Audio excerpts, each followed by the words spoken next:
Okay, so as we know now, English has global status, and English has become a lingua franca, where English is used.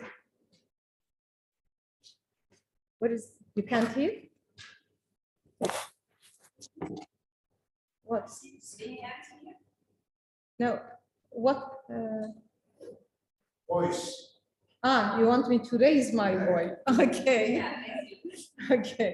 Okay. So English as a lingua franca has become, or English as an international language has become a necessity around the world. So the need for this language led educational systems to think of, or to think of ways of enhancing or integrating English into their educational programs and prepare their learners for future scenarios, where English is a necessity for the everyday use of people around the world. The domain of writing has witnessed notable development in various disciplines, such as business, sciences, industrial, and other various fields of knowledge. This growth yields evidence for the importance of writing skill as a discipline for communication, ideas, thoughts, and messages, news, and so on. Therefore, the idea of empowering students with writing skill to survive this multi-layered, multilingual, and multicultural workshop has become an essential need for the current world we are in. Okay, it's not. Yes. We need to go one back. Okay. But when we look at the writing skill of students, we see that students are facing challenges in writing. The first challenge students are facing is in the writing of their L1. So writing in L1 is not an easy task that students are performing every day. The other challenge students face is that this difficulty in L1 has imposed or affected their L2 writing. So the interference of L1 has affected the L1 writing, or writing English in their first language. We see that Co 1994 points that it comes to the form and content dichotomy, which means form is the container that holds content and conveys its thought, conveys it through social space from one mind to another, which means that it should be appropriately addressed before being presented publicly. Means we need to work on the writing of our students so we can prepare them for writing. Also, we find that in this genre-based approach, writing is seen as a social process which involves learners, language teachers, and discipline teachers. So it's a process that engages all the parties that are involved in this process. Also, we find that because of COVID, and the changes in the world, or the need for the changes in the circumstances, and the need for a new instrument, or for new disciplines of teaching, we see that the traditional face-to-face education has faced a lot of challenges, and teaching writing in the new instrument or new environment is still, or has become, a challenge for the teachers. In previous studies, we found, or some of the previous studies that tackled this topic, we found that the students' writing errors are caused by different reasons. One of those reasons is that academic institutions' attitude toward language preparation. So some institutions, like the study that is conducted by Pointer, found that in South Africa, the institution itself is not preparing students for the writing skill. Also, there was lack of ability to seek the suitable channels and resources to write successful papers. The lack of the resources, the impact of students' mother tongue, and the lack of skill-based teaching. So there were challenges for teachers in writing and teaching writing. And there were also other studies that had proven that there are challenges faced by teachers when teaching or examining the structural, grammatical performance of the student. So we come to the new mode of learning, which is the hybrid learning. And the hybrid learning has become a necessity in the 21st century because of especially the situation that we underwent, which was COVID. Now we see that technology is a means of communication, or is in the hand of all our students, in the hands of everybody, and the younger generation has been exposed to new instruments and learning and in their everyday life more than what we had seen in the previous decades. So studies have been conducted on this topic and concluded that there was, or technology had, hybrid learning had direct effect on the incorporation of these technologies into the educational classroom. So it is a good source of teaching, a good way of teaching to use hybrid learning in our classes. So not only depending on the traditional face-to-face teaching. So we see now our students holding their mobiles in hand all day long. So why not use this in our classrooms? This leads us to speculate whether traditional face-to-face classroom is sufficient. Are we satisfied?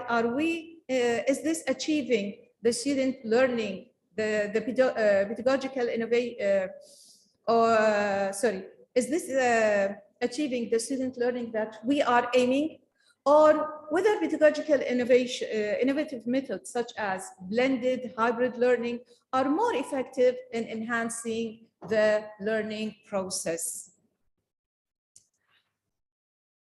So we see that, or what we found that in the research conducted is that using technology in classroom is effective in learning or in enhancing students' learning. Also, there is another way of learning, is what we call e-learning. And e-learning is when we have synchronous classrooms where students are either face-to-face or they are in the class. They are using hybrid environment method of learning. So we came up with our definition for the purpose of our paper, and we defined hybrid learning as a form of teaching where students alternate between face-to-face classroom learning and live online learning using a shared platform. And in the case of our experiment, or in the case of our paper, we use Teams or the Moodle, which is LMS that we use. But talking about hybrid learning, we found that there are some research that supported the claim and some research that were against, and they said, or they did not promote it. So we see that Sutina and Vonti believe that the importance of educational system, or this type of learning, maintains learning and teaching even in critical situations. So we had a very good example to support this claim, that during COVID, we did not have any other means of learning. We had to go for the hybrid, or we had to go for the e-education. And also it is flexible in means of time and space. So students don't have to stick to the classroom and be there in specific time and specific place. But other studies have proven that it was not suitable for learning and teaching, where students felt, or students experienced anxiety, lack of desire of learning, and lack of self-control. And also we have seen this in our classrooms where we found that we were unable to control our students and students were not interested all the time in the class. So there was a lot of phases of disconnection between the teacher and the student. Also, it has proven that students felt that they had this feeling of discomfort, and they preferred the traditional face-to-face mode of learning. And they said, or they claimed that it is more, it enhances understandability, memorization, and application of learning content. So there were the calls for keeping the face-to-face traditional mode of learning was also very strong, and the technology could not overcome this role. So we come, based on what we had and based on the observations, we came to our context of problem. The problem that we have found that made us start this paper was the students' performance in writing and hybrid classes was below our expectations. Even though it's the same teacher, we did a lot of effort, we worked with the students, still their performance was below our expectations. So we made our paper based on our research question. So to what extent can face-to-face tutorial affect the students' academic writing performance versus hybrid classroom? Okay, and you'll see the details of the paper and how we tackled this in the second part, or the next part, which comes to the methodology. So the questions that we asked ourselves when we were working: what are the students' strengths found at Arab business students' academic writing performance, their strengths, their weaknesses, the opportunities that we can provide them, or the educational environment can provide them, and what were the threats that can be deduced from the analysis of the students' writing. Okay. What framework did we use? We used a SWOT framework. What is SWOT? A SWOT is a framework that measures the strengths, the weaknesses, the opportunities, and the threats. Originally, this framework is applied in business. Sorry, okay. It is a framework that is used in measuring or analyzing the 4 factors influencing or impacting on the behavior or performance of organizations. But we see recently that this application or this framework was used to analyze or used in the educational field. So in some studies, we see that it was used as a tool which can lead to assessing learners' performance. And also it was used to identify the opportunities which further enhance the current strengths and address the threats by organizing the weaknesses in the context. So studies have proven or found that by using this tool, they can identify the strengths of the learners and what opportunities they can use or find to enhance these strengths that they have. Also, at the same time, they tackle the threats and recognize the weaknesses. And of course, in the field of ESP, as our course is related to, a study was done to implement the SWOT framework to appraise the issues of adopting online material in the ESP courses. So here we have a paper that is done to measure our students' strengths, weaknesses, opportunities, and threats, and analyze their writing performance.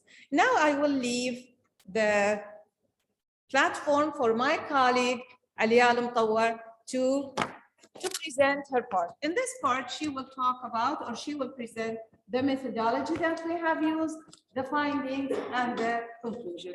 Okay. Thank you, Alya. Thank you, Fatma, for that introduction. Hello, everybody. My name is Alya Mutawa.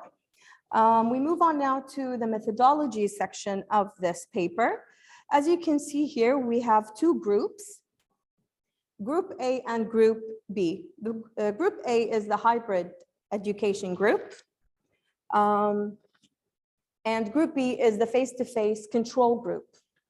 We started out with a sample of 120 students, but we had to exclude a few samples because, as Fatma mentioned, we were focusing on Arab students. So we excluded any paper that was written by non-Arabs, and we also excluded papers that were deemed invalid. They didn't have all the components that we were looking for.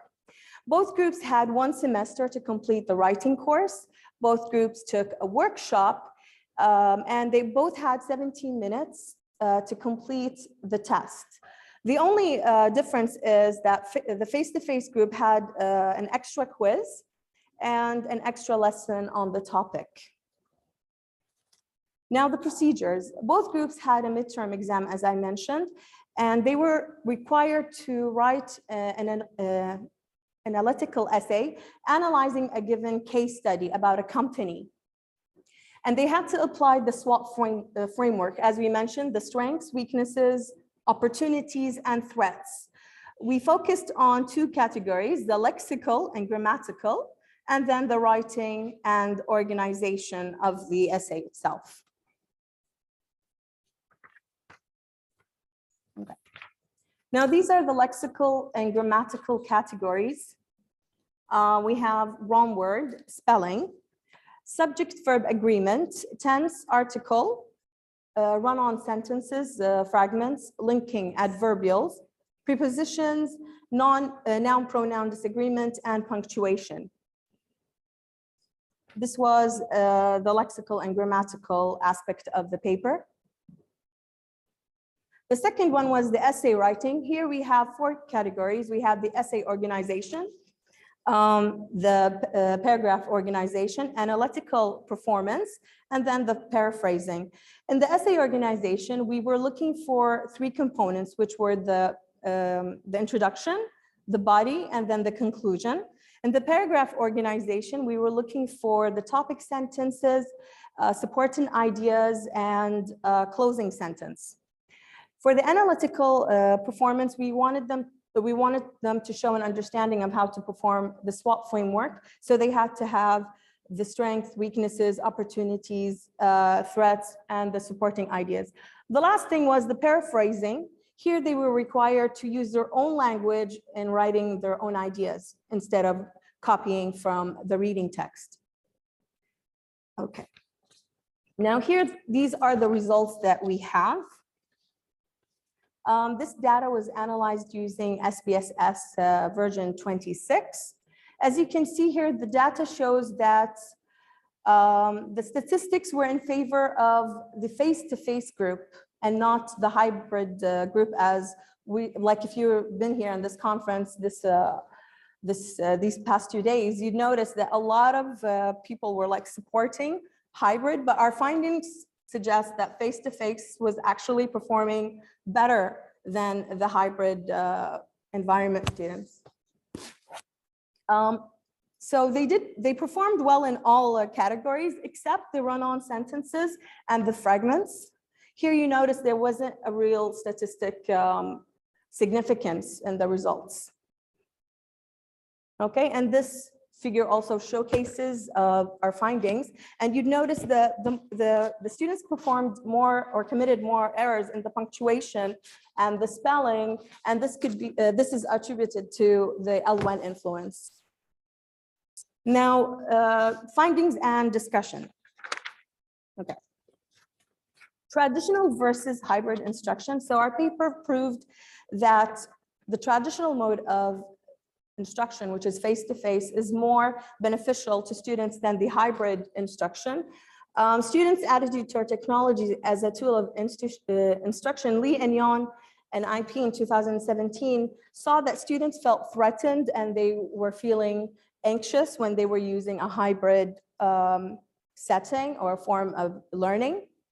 The students shift from traditional to hybrid instruction. Now, this is also something that affected a lot of students.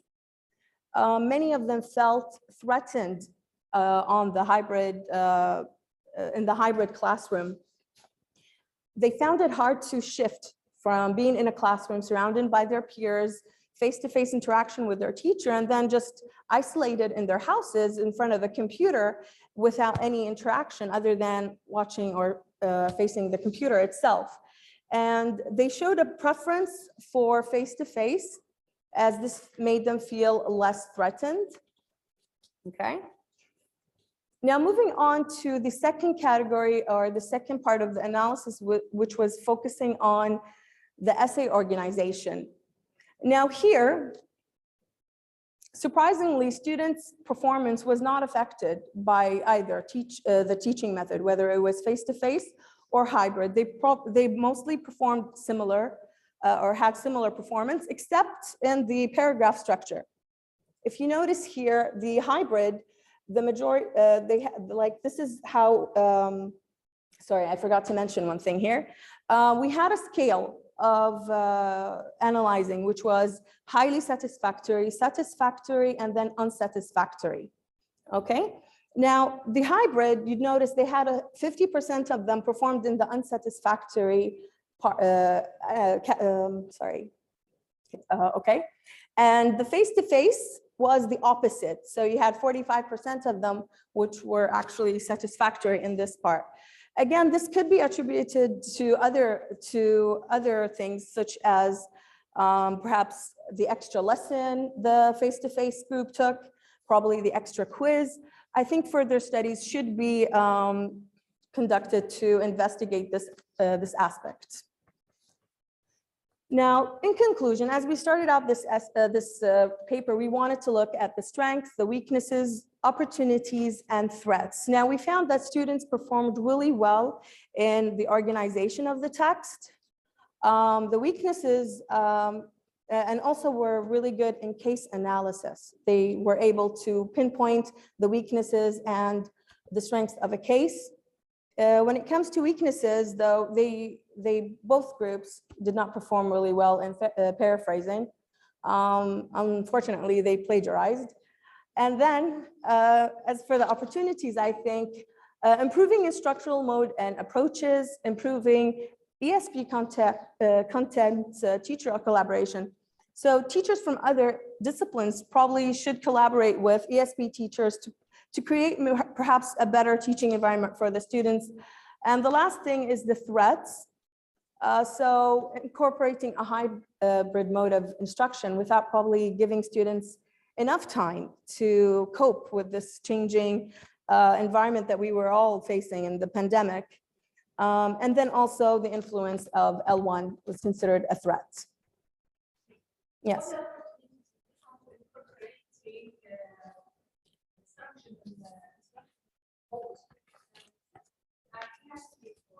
So students need to, teachers need to work. So this is would have develop or to improve the students' knowledge in the content, and we work on their language. So together, the business teachers and the English teachers could help together in improving the writing skills and knowledge of the students in this field or in this domain.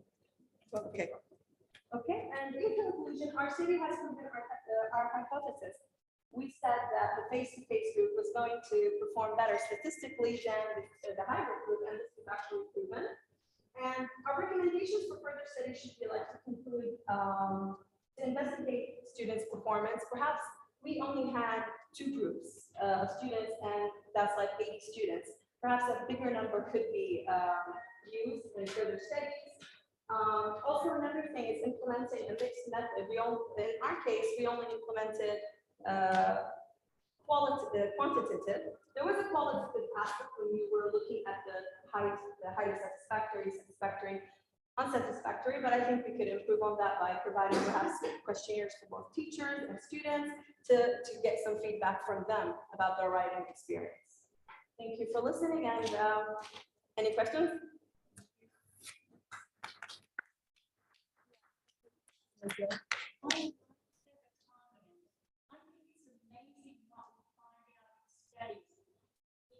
Justifies what we as teachers in the classroom know. How could you see what was in their eyes when it was online? That you know when they're in front of you. Exactly. Yeah. Thank Yeah. you. Yes. When we are in class, we can communicate with the students by the interaction that we have in the classroom. Gives us more opportunity to know who are those people in front of us. So we can figure out, we can deduce from the contact what is happening even in their mind. So yeah, the face-to-face interaction gives us a wider scope for communicating with students. Yeah. I think it also gives us what you're saying. When we can look at just the expression or see a kid that just saying, we know we can go up to him or her and we can tell it. Exactly. How do you help on a Yeah, exactly. Yeah, true. Yes?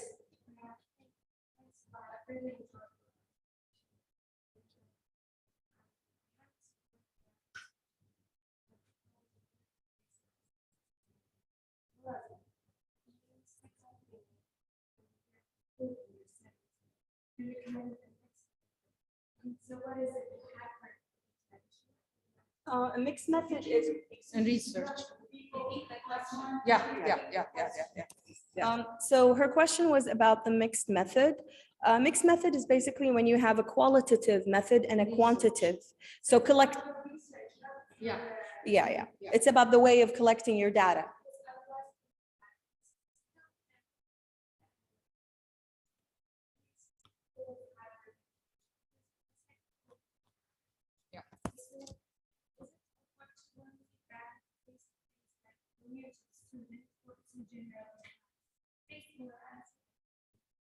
Okay, when we're talking about the writing of the students, usually it's a face-to-face, not general. For me, I don't give general feedback to the students. General feedback comes first for everyone to know exactly what are the types of errors usually students make. Then there is face-to-face, one-to-one feedback, where students want to know exactly what type of error caused them lose marks. So we sit with the students, or I sit with my students to explain the type of error. And then based on that, they go and make their corrections. They do the corrections they need or rectify the shortage.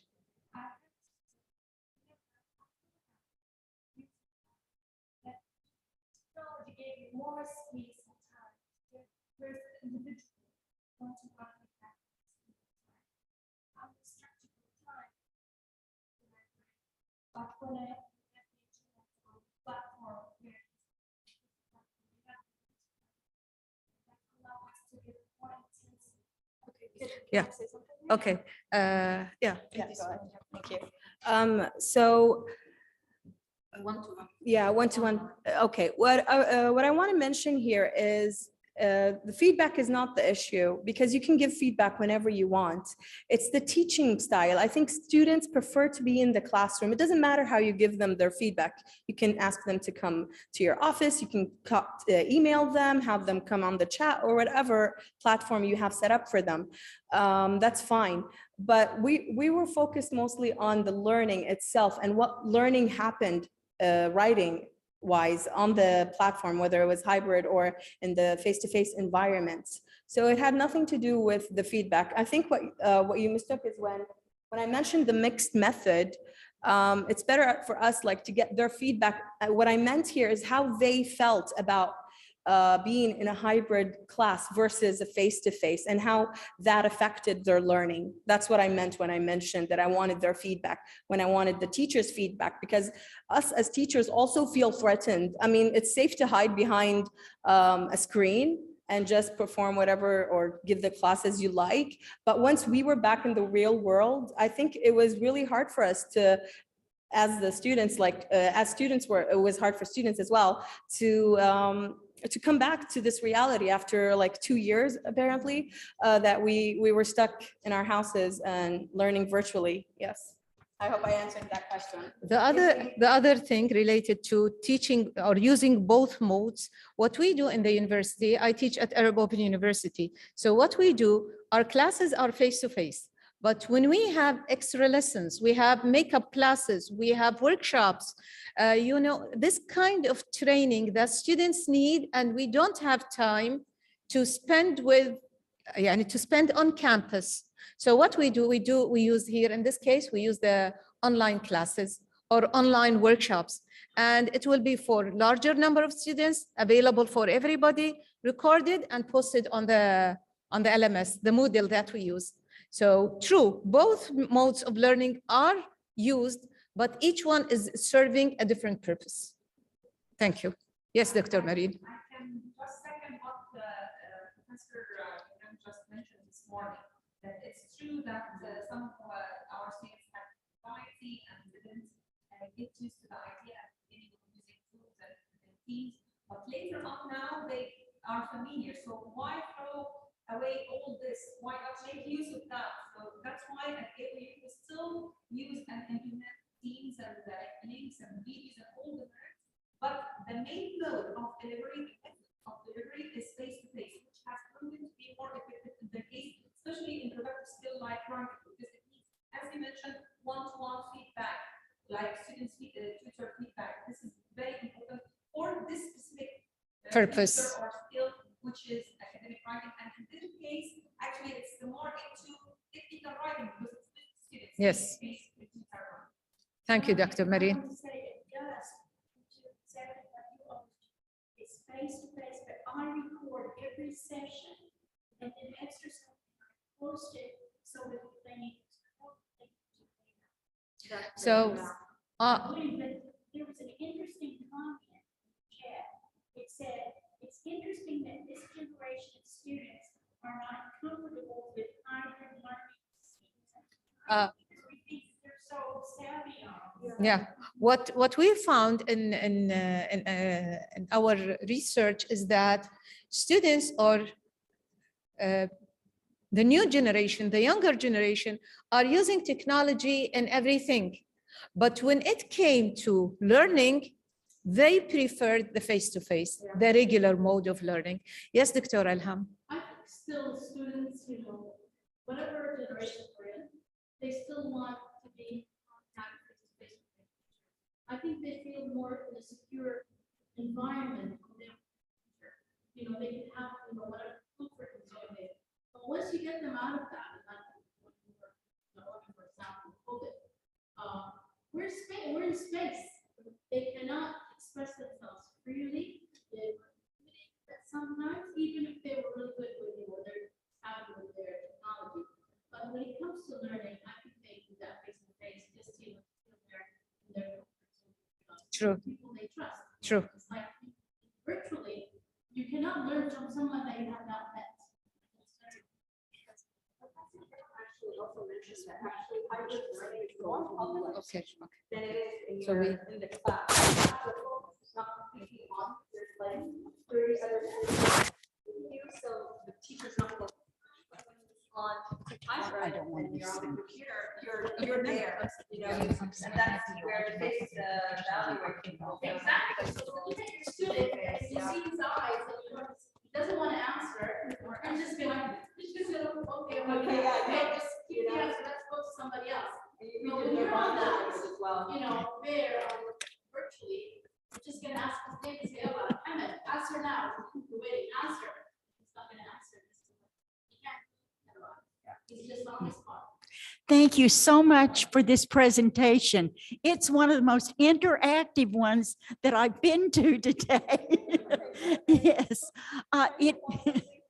it is being recorded, and by tomorrow evening, inshallah, it will be uploaded it will be on the conference page, and instead of where it has the Zoom link, it will have a video link and it will be on our YouTube thing.